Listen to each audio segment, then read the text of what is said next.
अखिल भूमंडलीय सर्व शिरोमणि मुनि समाज के संस्थापक आदि मुनीश्वर योगेश्वर सद्गुरुदेव शिव मुनि महाराज की जय। उपस्थित मुनि वृंद, साधु सज्जन वृंद, संत वृंद, साधक वृंद, आध्यात्म ज्ञान के जिज्ञासु और प्रेमियों, सभी श्रोता वृंद, आप सबको मेरा कोटिशः नमन, सप्रेम जय जीव। तो आध्यात्मिक चर्चा चल रही है और हम लोग सद्गुरुदेव शिव मुनि महाराज रचित ग्रंथ सत्य सुंदर और स्वतंत्र विचार पर चर्चा कर रहे हैं। सद्गुरुदेव शीर्षक दिए हैं, क्या ईश्वर को मानना अच्छा है। यह अध्याय 12 है ना, क्या ईश्वर को मानना अच्छा है, इसी पर चर्चा हो रही है। तो हम लोग सद्गुरुदेव का जो विचार है उस पर चर्चा करते हुए उनकी कहानी भी पढ़ ली है ना। कहानी के माध्यम से उन्होंने हम लोग को समझाया, कोशिश की है ना, समझाने की बहुत कोशिश किए कि यह निराकार निर्विकार जो कुछ बातें हो रही हैं कल्पित हैं। साकार निराकार सब कल्पित हैं। बनाने वाली शक्ति आत्मा है ना, सबकी आत्मा ही सृष्टि करता है ना। तो आगे हम लोग पढ़ते हैं, तो याद दिला देते हैं, ऐसा ना हो कि कहीं छूट गया है ना। इसलिए याद दिला देते हैं। बड़ा आश्चर्य है, जो आत्म तत्व सर्वोपरि है, जो मालिक का भी मालिक और खालिक का भी खालिक है, वही अपनी कल्पना और रचना का मखलूक और गुलाम हो रहा है। इस विषय को हमने अपनी दूसरी पुस्तकों में भी बड़े विस्तार के साथ लिखा है। हमारे पाठक उन पुस्तकों को भी अवश्य देखें। इसके बाद आगे हम लोग पढ़ रहे हैं ना। कर्मों का फल कर्मों के साथ लगा हुआ है। आग में अंगुली डालना एक कर्म है। जो आग में अंगुली डालेगा उसका फल अंगुली का जल जाना उसी के साथ लगा हुआ है। जो गड्ढे में पैर डालेगा वह गिरेगा। जो अधिक भोजन करेगा उसे अपच अवश्य होगी। जो व्यायाम करेगा वह पहलवान होगा। जो योग करेगा वह अवश्य स्वस्थ होगा। कर्मों का फल कर्मों के साथ ही लगा हुआ है। उसे भोगने के लिए ईश्वर को मानने की आवश्यकता नहीं है। इस बात को सुनकर एक मुसलमान सज्जन ने कहा, ऐसा सब कर्मों में नहीं है। नमाज ना पढ़ना बहुत बड़ा पाप है, पर जो नमाज नहीं पढ़ता उसे यहाँ कोई दंड मिलता हुआ दृष्टिगोचर नहीं होता। हमने कहा, नमाज ना पढ़ना पाप है, यह आपकी कल्पना है। यदि नमाज न पढ़ना पाप होता तो उसे न पढ़ने वाले दुख भोगते। एक ने कहा कि यूरोप, अमेरिका और जापान वाले सचमुच ईश्वर को नहीं मानते। उनकी उन्नति तो हो रही है, पर ईश्वर इनको परलोक में अवश्य दंड देगा। हमने कहा, नहीं, यदि ईश्वर को ना मानना अधर्म होता तो कभी उनकी उन्नति न होती। पाप या अधर्म से किसी की उन्नति या जीत नहीं हो सकती। सीधी सादी बातें हैं, है ना। तो कर्मों का फल कर्म के साथ लगा हुआ है। सद्गुरुदेव जो उदाहरण दिए हैं आप ख्याल कर लीजिए अच्छी तरह। आग में अंगुली डालेंगे तो वह एक कर्म है। अंगुली डालना, आग में अंगुली डालना एक कर्म है और उसका फल है अंगुली का जलना। ऐसी बात। गड्ढे की ओर पैर डालेंगे तो आप गिरेंगे। अधिक भोजन कर लेंगे तो अपच होगी। व्यायाम जो करेगा वो पहलवान अवश्य होगा। योग जो करेगा वह स्वस्थ अवश्य होगा, है ना। कर्मों का फल कर्मों के साथ ही लगा हुआ है। उसे भोगने के लिए ईश्वर को मानने की आवश्यकता नहीं है। ऐसी बता रहे हैं सद्गुरु। इस बात को सुनकर एक मुसलमान सज्जन ने कहा, ऐसा सब कर्मों में नहीं है। नमाज ना पढ़ना बहुत बड़ा पाप है। एक मुसलमान व्यक्ति बोल रहे हैं कि ऐसा सब कर्मों के साथ नहीं होता। नमाज ना पढ़ना बहुत बड़ा पाप है, पर जो नमाज नहीं पढ़ता उसे यहाँ कोई दंड मिलता हुआ दृष्टिगोचर नहीं होता। सब तो अच्छा से रह रहे हैं, सद्गुरु कह रहे हैं। हमने कहा, नमाज ना पढ़ना पाप है, यह आपकी कल्पना है। आप सोच रहे हैं नमाज ना पढ़ना पाप है और आपको लगेगा बुरा। यदि नमाज ना पढ़ना पाप होता तो उसे न पढ़ने वाले दुख भोगते। एक ने कहा कि यूरोप, अमेरिका और जापान वाले सचमुच ईश्वर को नहीं मानते। उनकी उन्नति तो हो रही है, पर ईश्वर इनको परलोक में अवश्य दंड देगा, वो लोग बोल रहे हैं। हमने कहा, नहीं, यदि ईश्वर को ना मानना अधर्म होता तो कभी उनकी उन्नति न होती। पाप या अधर्म से किसी की उन्नति या जीत नहीं हो सकती। ये तो धर्मस्य ततो जय। जहाँ और जिसके पास धर्म होगा उसकी अवश्य जीत होगी। ये तो अभ्युदय निःश्रेयस सिद्ध्य सधर्म। सिद्धि सधर्म। जिससे मनुष्य की उन्नति हो और जिससे मनुष्य मुक्त हो, मुक्ति को प्राप्त कर सके, वह धर्म है। और धर्म की बातें यहाँ ऐसी बताई गई हैं, है ना। कह रहे हैं जहाँ और जिसके पास धर्म होगा उसकी अवश्य जीत होगी।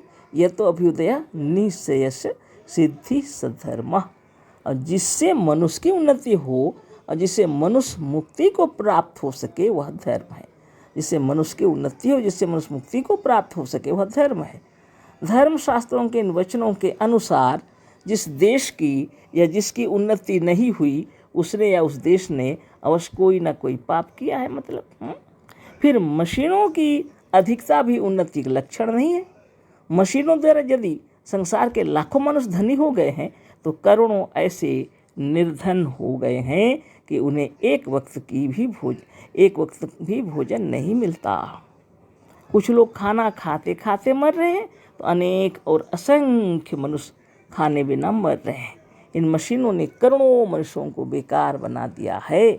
मशीनें ही बड़े बड़े युद्धों के कारण है। युद्धों के कारण है मशीन। हमारे देश के बड़े बड़े ऋषि यदि मशीनों की ओर नहीं झुके तो अच्छा ही किया। मशीनों का बनाना यदि पाप है तो पाश्चात्य देशों के लोग उसका फल भी भोग रहे हैं। तो बहुत तरह की बातें हो गई। अब इतना विस्तार से हम क्या बताएं, सब तो आपको पता ही है। मशीन का युग जब आया तो मशीन से काम होने लगे, तो मजदूर बेकार हो गए, बहुत सारे लोगों को काम नहीं मिला, गरीबी बढ़ गई, है ना। तो ऋषि मुनि अगर मशीनों की ओर झुके नहीं और मशीन नहीं आविष्कृत किए तो अच्छा ही किए बोलते हैं ना। योग साधन यदि धर्म है तो उसका उत्तम फल उसी के साथ लगा है। सद्गुरुदेव कह रहे हैं योग साधन यदि धर्म है उसका फल उसके साथ लगा है। जो योग साधन करेगा वह बुद्धिमान होगा, ज्ञानवान होगा, पुष्ट स्वस्थ और निरोग होगा, और खूब साधन करने पर जीवन मुक्त भी हो जाएगा, है ना। जब जीवन मुक्त होना ही है तो योग साधन करो। किसी ईश्वर के पीछे क्या जरूरत पड़ा है। आप अच्छा से योग साधन कीजिए। जो मनुष्य साधन में जितना ही भूल करेगा उसे उतना ही कष्ट भी उठाना पड़ेगा। साधन बराबर अच्छा से करना चाहिए, बराबर सत्संग में जाना चाहिए, योग शिक्षकों से सीख लीजिए अच्छी तरह। साधन में भूल होगा तो जरूर कष्ट होगी, है ना, कष्ट होगा, इसलिए अच्छा कर लेना चाहिए। जो व्यायाम करेगा वह पुष्ट होगा। प्रत्येक कर्म का फल उसी कर्म के साथ लगा हुआ है। जैसे आम के फल आम के वृक्षों में लगे हुए हैं, है ना। आम के फल आम के वृक्षों में जैसे लगे हुए हैं, उसी तरह हर कर्म का फल उसके साथ लगा हुआ है। उसी तरह से कर्मों के फल भी कर्म के साथ लगे हुए हैं। ईश्वर का भक्त यदि बबूल लगावेगा तो उससे आम का फल नहीं पा सकता, चाहे ईश्वर का कितना ही बड़ा भक्त क्यों न हो। आम खाना चाहता है तो आम का पेड़ लगाना होगा। ऐसा नहीं कि बबूल का पेड़ लगाया और रोज़ भक्ति से प्रार्थना करते रहे कि आम फले, तो मुश्किल है। हाँ, विज्ञान का युग है। अभी वो पेड़ का एक डाल ला करके बबूल में डाल देंगे तो आखिर बिना माने आम का डाल तो बिना डाल के कैसे फलेगा, है ना। जो भी हो आप विचार कर लीजिए। ईश्वर का भक्त भी अगर बबूल का पेड़ लगावेगा तो उससे आम का फल नहीं पा सकता।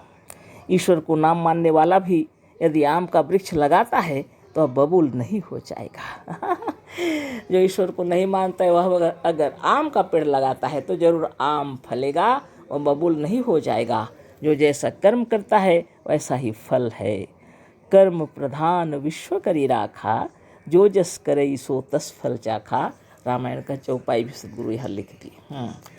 तो अनेक ग्रंथों का उदाहरण देकर और हम लोगों को अच्छी तरह समझाते हैं सद्गुरुदेव, है ना, कि अपने आप को जानो, है ना, और नित्य योगाभ्यास करो, है ना, तो अपने कर्मों का ही फल मिलता है। जब आगे लिख रहे हैं गुरुदेव, यदि हमें अपने कर्मानुसार ही फल मिलेगा और कभी उसके विरुद्ध नहीं हो सकता तो ईश्वर को माने या ना माने वह हो या न हो, ईश्वर को मानने वाले भी दरिद्र हैं, रोगी हैं और मरते हैं, और ना मानने वाले भी। बराबरी की बात है। जो जैसा कर्म कर रहा है वैसा फल पा रहा है। बुद्धिमान ज्ञानवान है तो वह अपने तरीके से धनोपार्जन करते हैं, अपने अपने तरीके से। तो कर्म का फल ही मिलता है।